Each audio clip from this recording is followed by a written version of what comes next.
How's everyone doing today? It's your boy JJ Domination, and today we're here with our Week 16 predictions for the NFL season. Quick program announcement, however, though. Yeah, I'm going to be going on vacation next week. A family vacation in Florida for the holiday season, Christmas, or whatever you guys may celebrate out there. So yeah, probably not going to be uploading a Week 16 recap episode podcast thingy, and I'm probably not going to be able to do predictions because like by the time I get back, the game's already be over, yada yada yada. So basically, this video, I'm just here to explain these picks and basically update you guys on real life. So we're going to go ahead and do these predictions. Just keep in mind there's a low possibility I'll be able to upload videos next week. I'll try to, bring the PlayStation down there. We'll see how the internet is, all that cool stuff.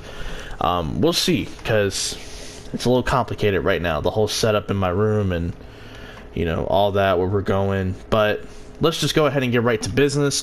We're going to start off with the Saturday games right here. We're going to start off with the Houston Texans at the Tampa Bay Buccaneers. Tampa Bay has won 4 straight games. The Houston Texans coming off a big win against the Tennessee Titans. I'm going to go ahead and take Houston to win this game. Houston, if they win, they secure the AFC South right there. And I think Houston will come out here and will play a pretty good game. I do expect it to be a little bit higher scoring, the way Jameis has been playing recently. Yeah, he's got like 4 interceptions in the last 2 weeks, but he's also the only quarterback in NFL history to have back-to-back 450-yard passing performances. And he's going up against Houston. He'll be without Mike Evans and Chris Godwin, so his 2 receivers will be Brashad Perriman and Scotty Miller. If he did have Chris Godwin at least, I'd probably want to lean towards Tampa Bay, but I think Houston gets it done. And then the following matchup, the second of the 3 matches on Saturday, we got the Buffalo Bills going to New England to take on the Patriots. New England coming off a win against Cincinnati. First half it was pretty competitive. Second half they ran away with it. The Bills, if Josh Allen were still playing, like he was against Dallas and Denver, before he faced Baltimore, if he were still red hot coming off of those previous games, I'd probably be more inclined to take Buffalo. But I think right here, I am going to take the New England Patriots. I think what sets them over the edge is I think their defense can make an extra play. I think Tom Brady can make an extra play. I think the special teams unit can make an extra play, and they're at home. And I think ultimately that's what sets them over the edge against Buffalo. And then right here, the Los Angeles Rams at the San Francisco 49ers. I'm going to go ahead and take the San Francisco 49ers. I think what sets them over the edge is their defensive line against the Rams' offensive line. We did see the Rams' offensive line get dominated by the Dallas Cowboys front 4, and this front 4 is much better, and San Francisco, is coming off a big-time loss, an upset that I predicted, and that was the Falcons beating this team in San Francisco. I think the 49ers, on a shorter week, look to turn things around and get back to their winning ways as they prepare for their Week 17 battle against the Seattle Seahawks. Now we go on with the regular scheduling. This is going to be my lock of the week. We're going to go with the Denver Broncos beating the Detroit Lions. Detroit, I think they're just packing it in. It seems like they're just kind of rolling over, and they're kind of quitting a little bit, conceding the season or whatever. Denver, they have a lot of momentum they can build off of. Not necessarily the Kansas City game, but like before that, how they went out and upset at Houston. That was another upset of the week your boy predicted. And then the week before that, they took care of business against the Chargers. Drew Lock, of course, had a bad game. It was in the snow. I'm willing to give him a little bit of a pass. He didn't play well, but that's okay. I think the difference in this game is I think it's going to be the run game, to tell you the truth, and Noah Fant versus these linebackers in coverage. I think that Drew Lock's going to go out there and sling it. Final home game of the season, I'm pretty sure. Maybe that's not true. I don't know. Who do they play next week? Oakland? Oh, yeah, then they got another home game left, I'm pretty sure. But I think Denver's going to come out here and take care of business. Lock of the week, Detroit. it's kind of over for them. It's been over. Raiders at Chargers. If I had I don't care about this game of the week, this would be it. I really don't care about either team right now. Oakland was one of those teams we saw like a while back, and we were like, could they be a wild card team? And I didn't necessarily put my stamp of approval, but when you get new data every week, we're kind of like, oh, well, maybe they could be, or maybe they won't be. I've been riding with Pittsburgh since, the August video that I dropped, and, I had Pittsburgh as my 6th seed, and I'm still going to stick with it no matter what. I don't change my predictions that I make at the beginning of the season, even if somebody gets hurt or whatever. So that's going to stay the same for me no matter what. Oakland, their offense, man, the last 4 weeks has been very underwhelming. And you look at the Chargers, they just came off probably their worst performance of the season against Minnesota. 7 turnovers. Melvin Gordon fumbled twice. I mean, this was a rough game for both teams. I think the Chargers win. I don't know. It just feels like that type of game they'd win. No real explanation. I don't care about this game. I'll just take the Chargers to win just because. Giants at Redskins right here. The Redskins have actually been playing some good football recently. I know it won't necessarily show up in the win-loss column, but if you look at this team over the last 4 or 5 games, they've actually been playing some pretty good football. Deserves to get recognized. Their defensive line, of course, eating up front per usual, with Deron Payne and Jonathan Allen, the 2 Bama guys, and then Matt Iaditis in there, who's pretty good himself. And then this team just seems to be running the football, not missing a beat. Adrian Peterson's running it well. Darius Geis was until he got hurt. And Terry McLaurin coming off a big game against those Philadelphia Eagles. Meanwhile, you look at the Giants, they won a game with Eli, against the Miami Dolphins. It looks like Daniel Jones is going to be coming back, so we'll be getting to see that rookie quarterback battle between Daniel Jones and Dwayne Haskins. Remember, Haskins, a native of the New Jersey area. He wanted to be a Giant. The Giants take Daniel Jones ahead of him. Haskins goes to the Redskins, talks about, how the league done messed up. It's going to be interesting. This quarterback battle, I think, is the most intriguing because you have 2 rookies. One who has shown, pretty good signs early, but we kind of know who he is now. He's fine, but he's got a turnover issue. And then you got Haskins, who is a little bit immature at times, and I think he just needs to calm down and let the game come to him a little bit more. And recently he has. I think he played a really good game against Philadelphia, not so much against Green Bay, but against Philadelphia he looked good. I think right here I will be going with the Redskins at home. Don't want to overthink it. Washington's a pretty, solid team recently. Like I said, won't show up in the win-loss column, but they've played some good football.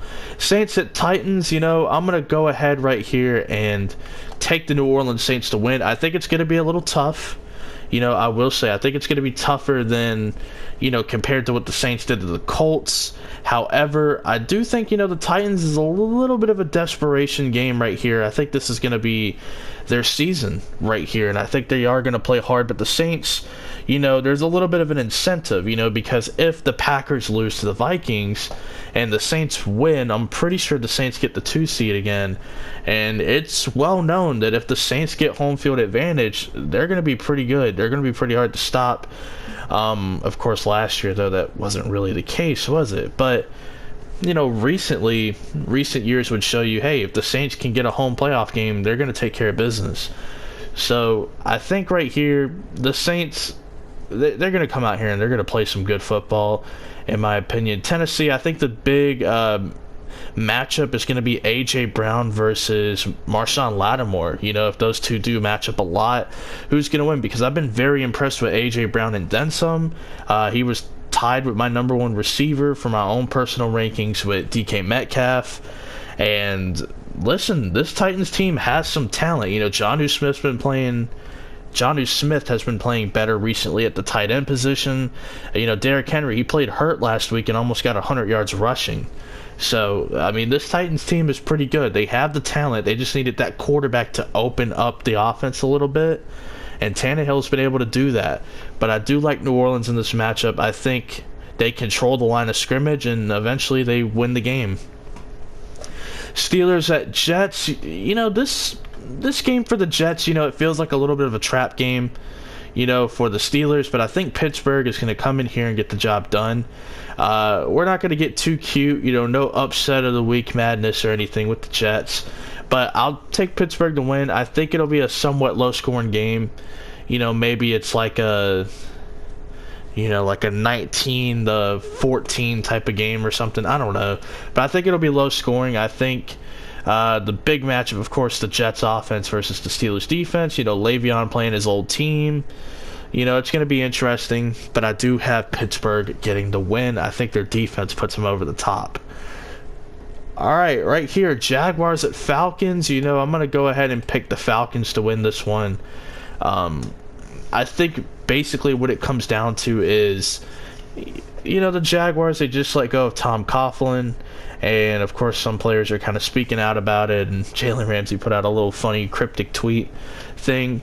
But, the Falcons, they just came off one of their biggest wins, of the season. Probably their biggest win, obviously, because of how good the 49ers are. It's probably the biggest upset all season. Glad I was able to see that one coming. But, I just feel like, the way Julio played last week, the way Matt Ryan was playing last week, I think it's something they could build on. I don't necessarily know if Dan Quinn bought himself another year, but despite the situation that the Falcons have been in, the fact that they were able to come out here and get a big win against San Francisco, I think it's encouraging, and I think they come out here and win once again against the Jacksonville Jaguars. Ravens at Browns, I'm going to go ahead and take the Baltimore Ravens. I don't see Cleveland beating this team twice. I mean, when these two teams faced off, it was like week 3 of the season. Lamar probably played his worst game of the season, just film breakdown stuff. Played his worst game. I know statistically it was probably against Pittsburgh, but, he definitely played his worst game here. Missing throws, receivers not being able to hang on to the ball and complete the catch. A couple of bad reads from Lamar.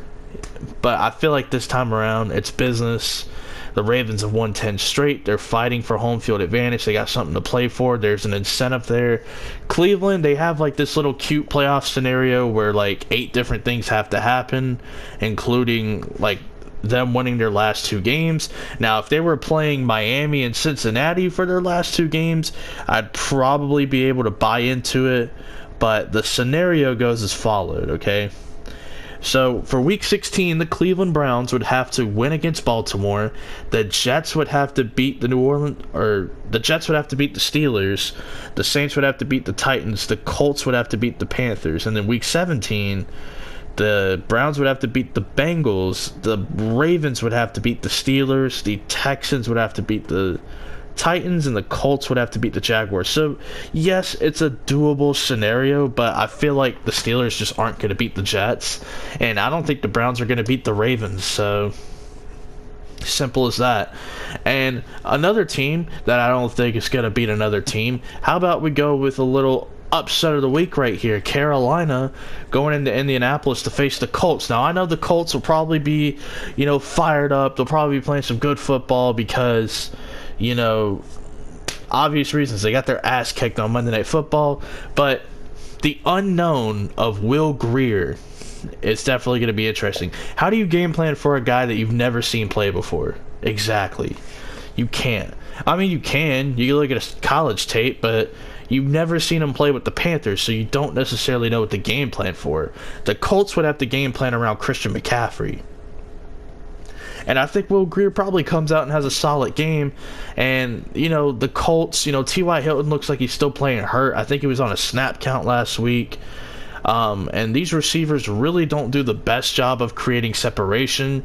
Jacoby Brissett had to throw a lot of 50-50, passes. He had to fit it into tight windows, and those Saints defenders closed in quickly. And Carolina, obviously not as talented as the New Orleans Saints, doesn't quite have the personnel that the Saints have, but I think it's just business, man. I think the Colts, they're not really a super dynamic football team. They're a good football team, but this season, it's been better than expected, but in the downswing, this upcoming portion, the past month, hasn't really been the kindest to the Colts. So I will be taking the Panthers as an upset of the week.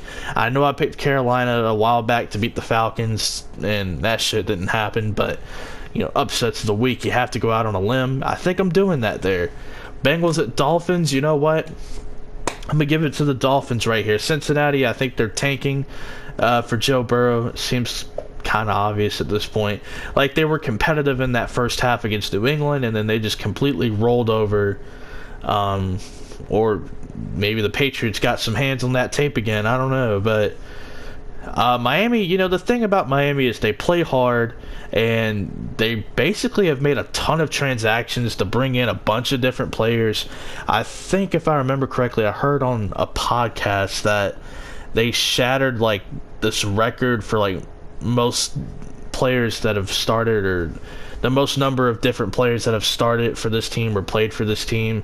And there's like 2 weeks to go, and they'll probably bring in more next week. But Miami basically playing the waiver wire, picking up people from different practice squads and trying to bring them in. And like, when you're a team like Miami who's got all these draft picks and they're not really emotionally invested in one single player, except for, I don't know, like the young linebackers they have, like Raekwon McMillan, Jerome Baker, and maybe what's his name, Xavier Howard. Like, outside of that, they're not really tied to any one player on the team, so they can just bring in whoever. Like, it just doesn't matter. So the Dolphins, I think, are just going to come out here and take care of business. Simple as that.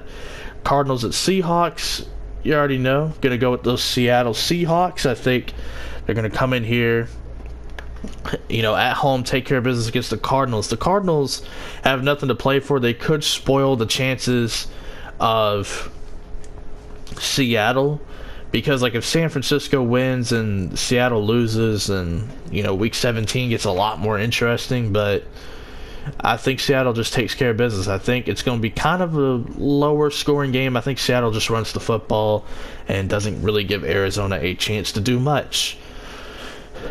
Big match right here. Big fight field right here. Cowboys and Eagles. If Dallas wins, they are in the playoffs. They clinch the NFC East, and they clinch the number 4 seed. So Dallas has a lot riding for them. But this game's in Philadelphia. The Eagles are the more banged up team. Even though Dak Prescott has been dealing with some injuries recently, the Eagles are the significantly more banged up team. I mean, their like number 1 receiver is a former college quarterback, Greg Ward, who is an undrafted rookie. I mean, the guy they drafted in the second round is just not that good right now, J.J. Arcega-Whiteside. I mean, Miles Sanders has been used as a slot receiver at times. Boston Scott, another running back, he's been used as a slot receiver. They've lined up Zach Ertz out wide as like a true number 1 receiver. This team is doing whatever they can with whatever personnel they got to try to make it work, and they've been winning games, 2 in their division. But I think I'm going to go with Philadelphia to win this game. I think they're going to be fired up, and that Dak injury, we'll see how serious it is when they play.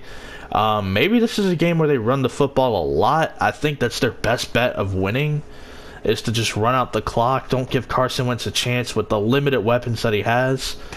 But I don't know, man. I have a feeling the Eagles are going to win this game. I think it's going to be very interesting next week.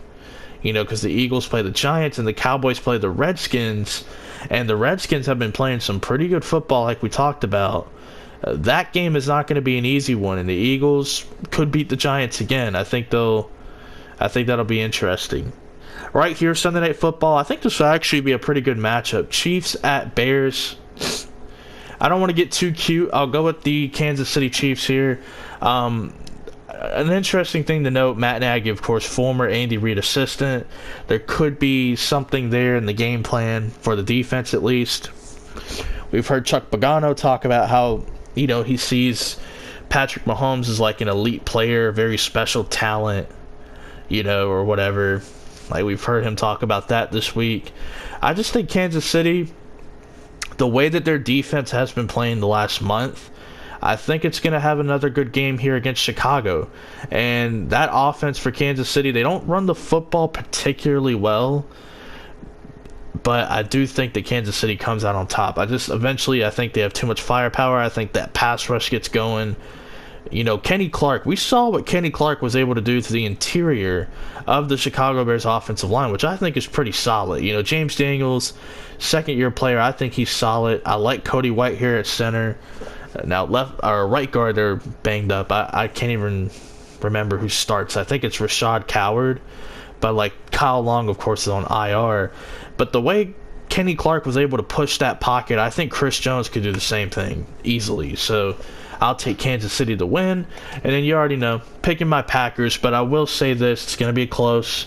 Probably going to be a nail-biter, stressful. I'll be checking into my, place of living in Florida. I'll probably be ordering takeout or pizza or something to watch the game in my crib or whatever. I'm not even trying to flex. We did rent out this place.